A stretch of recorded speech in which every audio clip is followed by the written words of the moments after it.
What's up? Give you another round of videos. So I'm gonna walk right into this one. The top of this video is a right to work, which is a right that you have anyway. So it's kind of misleading. I'm gonna talk about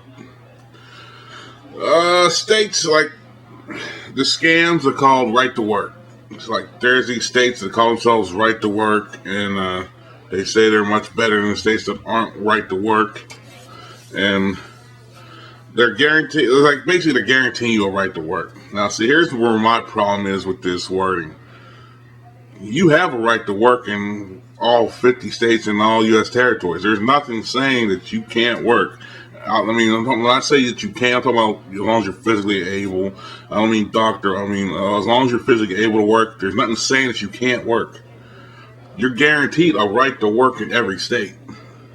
I don't care what anybody tells you, in every state in this country, in every territory, you're guaranteed a right to work. Now, what they're trying to do is they're making it like jobs, like, right for people wanting to work. I know millions of people working in this state. So what's that tell you? I have my right to work, but they want to flip it to where the working man is at fault. And I'm gonna show you how this is misleading as far as the right to work tag goes.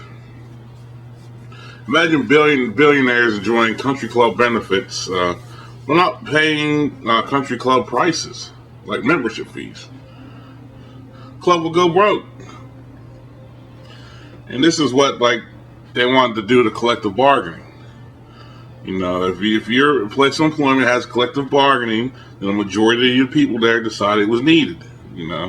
I'm not gonna go one way or the other with this one because from the media that I'm given, I gotta be straight down the middle. That's how I view collective bargaining. Like if a bunch of billionaires went to a country club, that's how I view it. And then the scenario played out.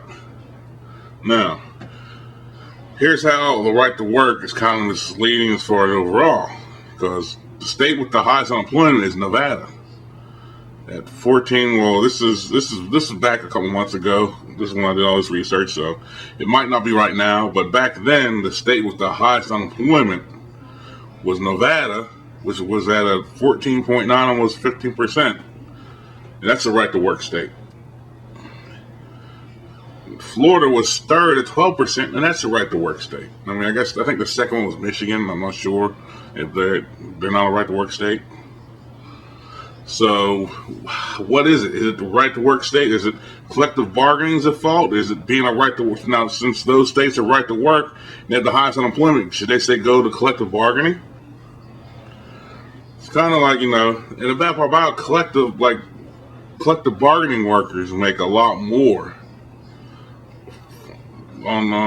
Period, they make a lot more because nature of the beast.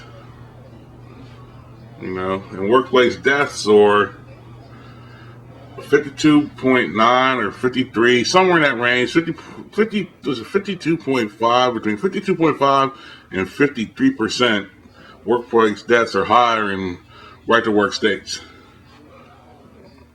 So you gotta balance it out. Like I'll give you Oklahoma.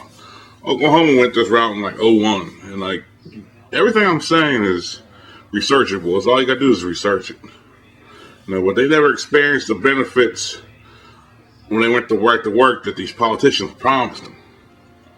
And according to a recent study by an economic policy institute, they found that the manufacturing has failed to rise after a steady 10-year gain. You know what I mean? When it was right to work, it just tailed off. So is right to work to blame for that? Should people be up in an uproar? I don't know.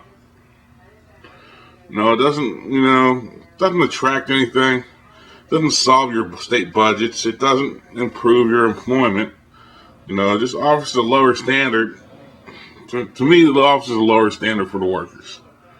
But at the end of the day, this is another case of the states are blaming me and you, the working person. So it's a sham, so it's a scam. So it's up to you what you do. So I'm out. Peace.